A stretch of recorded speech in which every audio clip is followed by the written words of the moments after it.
Voilà, vraiment, c'était une belle fête et on constate comment les artistes, enfin les professionnels sont talentueux parce que les imiter, ce n'est pas facile. Voilà, donc chapeau aux candidats. Alors, vous suivez Matin Bonheur à la réalisation Christelle Akoussa.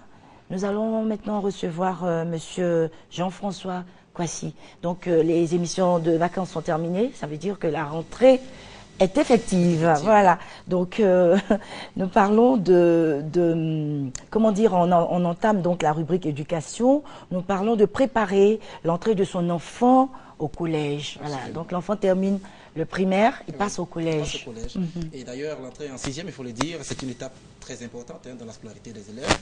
Chacun, enfant comme parent, se pose de nombreuses questions. L'enfant va devoir changer l'habitude de travail. Il va devoir, j'allais dire, acquérir de nouvelles habitudes. Donc, lorsqu'il rentre en sixième, il va s'approprier également un nouvel environnement et de nouvelles règles. Il va même devoir faire un pas supplémentaire dans l'acquisition de l'autonomie puisqu'il entre en sixième. Donc, c'est ça, en fait, autant d'éléments qui peuvent, j'allais dire, éveiller quelques angoisses, ou tout du moins susciter des interrogations. Cette année, au CEPE, nous avons enregistré... Alors, Monsieur Kwasi, voici un petit déjeuner, plat typique du pays Nzima. Voilà, donc la bissa c'est pour bientôt. Donc on se prépare en prenant un petit déj. Super, merci bien. Voilà. Alors donc, pour continuer, je disais que nous avons cette année enregistré au CEPE 79,13% de taux de réussite, ce qui correspond à 314 862 élèves admis, si mes souvenirs sont encore bons. Voilà, donc 314 862 élèves admis au CEPE, donc d'emblée affectés en sixième, puisque depuis l'année dernière, tous les élèves qui ont obtenu le CEPE, donc qui ont au moins 85 points, sont admis en sixième. Avant, il fallait avoir le CEPE avec 85 points, ensuite... il fallait avoir le nombre de points requis pour aller en sixième, soit 105 points, 110 points. Mais depuis l'année dernière, tous ceux qui ont le CEPE passent en sixième. Et ce qui peut paraître compliqué dans cette phase d'entrée en sixième, c'est que le rythme du collège n'a absolument rien à voir avec celui du primaire, justement. D'accord. Monsieur Kwasi, excusez-moi.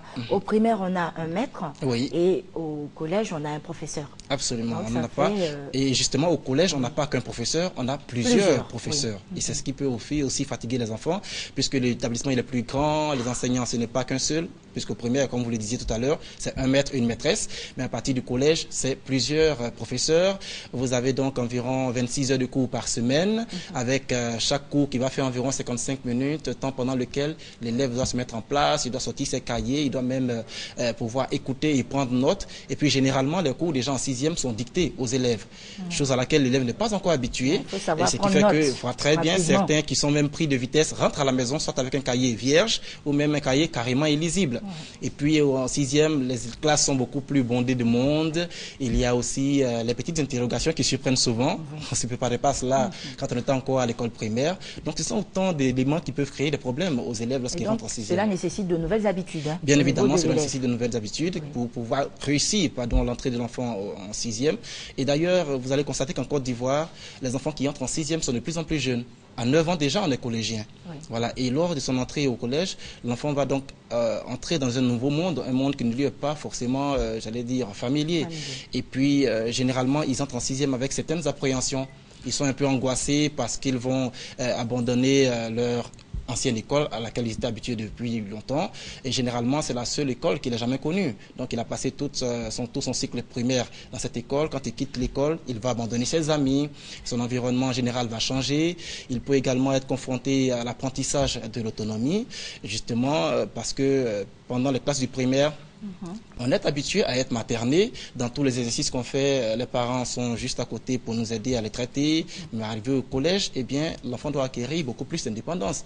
Et puis, les conditions dans lesquelles il évolue en sixième sont des conditions un peu plus dures. Et puis, le rythme, il est plus soutenu, puisque la sixième, c'est en fait une classe de formation de base. Donc, le rythme est un peu plus, soutenu. Il faut déjà être ponctuel, arriver à l'heure à l'école et puis être assidu, aller effectivement à l'école. C'est cela, absolument. Et donc, tout ceci peut, j'allais dire, fait que le premier trimestre de l'enfant qui entre en sixième, qui n'est pas préparé, peut être, j'allais dire, quelque peu difficile souvent. Donc voilà les pourquoi parents il faut les doivent préparer. comprendre aussi. Voilà, il faut comprendre et puis les préparer à ce nouvel univers qui les attend là. Alors, Monsieur Kwasi, pourquoi l'entrée au collège est-elle si difficile? Elle est pour un difficile enfant? justement, comme je le disais tout à l'heure, parce que généralement, on ne les prépare pas à cela. Ils sont encore tout jeunes. À 9 ans déjà, nos enfants sont collégiens.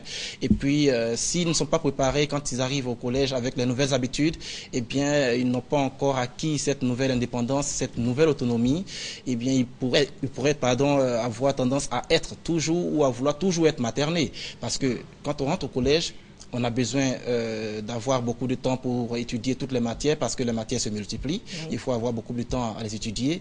Et très souvent, si l'enfant n'est pas suivi de près, parce que généralement, les élèves qui ont des résultats scolaires pas satisfaisants, c'est des élèves qui, généralement, à qui on dit « va étudier ».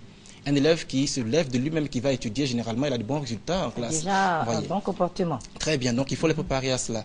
Et d'ailleurs, au niveau de leur intégration à l'école, il y a déjà des écoles qui préparent cela, qui facilitent en fait leur intégration à l'école.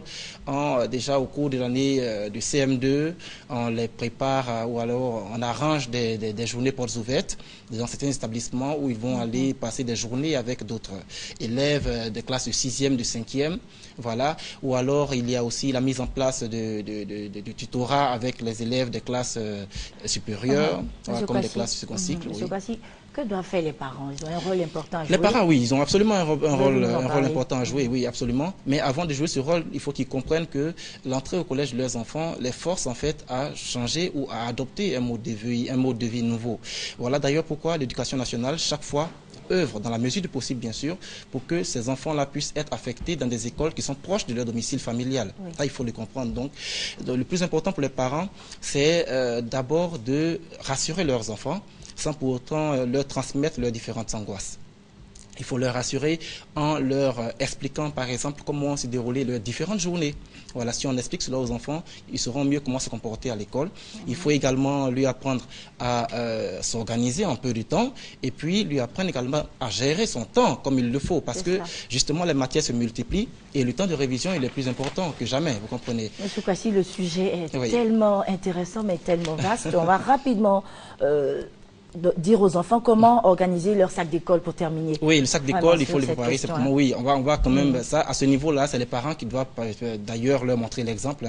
Il faut leur montrer l'exemple en les préparant, en les aidant, à préparer leur cartable déjà la veille, au soir, pour les affaires qu'ils vont utiliser le lendemain. Parce que généralement, les enseignants se plaignent ou alors constatent qu'il y a beaucoup d'élèves qui vont à l'école avec des sacs surchargés, en 6e déjà. Ils vont avec tous les cahiers. Donc, il faut pouvoir limiter leurs affaires pour qu'ils puissent emporter avec eux seulement les affaires utiles à l'école. Donc, il faut tout préparer la veille. Tout préparer la veille. La tenue. Très bien. La tenue qu'on va porter, les chaussures, et ça, tout doit être prêt la veille. Déjà ça, le matin, rapidement, on est l'enfant entre à l'école. La 6e, c'est également la préparation de l'orientation scolaire et professionnelle. Et puis, il faut noter que la 6e, cela peut paraître aussi un danger, puisque généralement, les enfants qui entrent en 6e entrent en même temps dans la phase de l'adolescence. Ou si vous voulez, la préadolescence, qui n'existe d'ailleurs pas. Mais il faut noter qu'à cette époque-là, il faut préparer les enfants en leur parlant ou en abordant avec eux déjà des sujets relatifs à la consommation de l'alcool, de la drogue et même du tabac. Voilà, justement. Donc la 6e, c'est vraiment une classe très importante. C'est la base de la vie future, la vie professionnelle. Il faut déjà savoir en 6e ce qu'on va faire plus tard comme métier, comme activité. Absolument. Et puis il faut avoir aussi un bon comportement en classe. Oui, c'est juste. Les enfants, voilà. Merci à vous, monsieur Jean-François Kwasi. Toujours des informations très importantes, des conseils utiles à nos enfants. Vous êtes assistant en communication à l'ONG grandesécoles.net. Merci à vous d'être passé et excellente journée. Votre petit déj, je ne l'oublierai pas. D'accord. Alors la suite dans Matin Bonheur, c'est un élément sur la sensibilisation contre l'Ebola. Voilà, il faut toujours en parler, il faut sensibiliser, il faut respecter les dispositions prises par le gouvernement ivoirien, s'il vous plaît.